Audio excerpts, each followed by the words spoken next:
హల్లెలూయా. ఇది నా వాక్యము. యోమ్ దెబిరీం 28వ తారీఖు 3వ నెల 2025వ సంవత్సరం.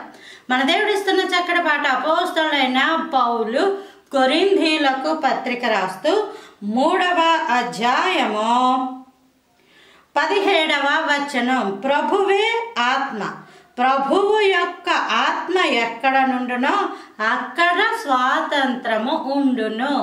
దేవుని ఆత్మ బంధకాలను ఇంకా పెంచేది, బంధకాల నుంచి విడిపిస్తుంది.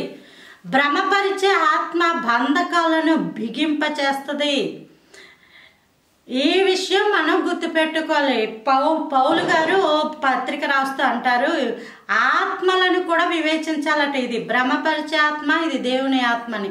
భ్రమపరిచే ఆత్మ అనుకోండి, ఇంకా బంధకాలు ఎక్కువైపోతుంటాయి, ఇంకా నలుగుడు ఎక్కువైపోయి, ఇంకా శ్రమలు ఎక్కువైపోతుంటాయి. అదే దేవుని యొక్క ఆత్మ ఎప్పుడైతే వస్తుందో ఆ బంధకాల నుంచి విడిపిస్తుంది. ఎందుకు?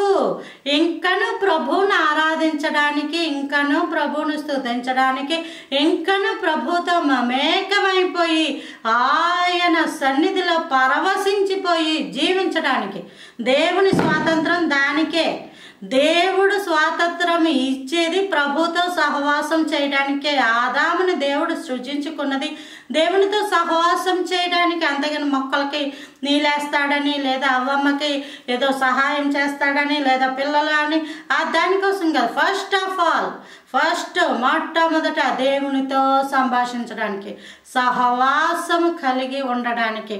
మన దేవుడు ఎంత గొప్ప దేవుడు అంటే ఆయన ప్రభువు స్వాతంత్రాలు ఎందుకు ఇస్తున్నాడు? స్వాతంత్రము అన్నది స్వేచ్ఛకి గుర్తు.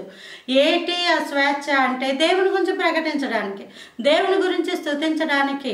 అల్లరిగా కాదు కానీ సమాధానకర్తయగు దేవుడు సమాధానము ద్వారానే ద్వారాలు తెరచును గాక. చక్కగా ఆయన సన్నిధిలో పాటలు పాడుకుంటూ స్తుతించుకుంటూ దేవుడిచ్చిన ఆనందాన్ని ఎవరి గృహాల్లో అలా అనుభవిస్తూ ఉండడానికే దేవుడు అనుగ్రహిస్తాడు. Amen. Praise the lord. Hallelujah.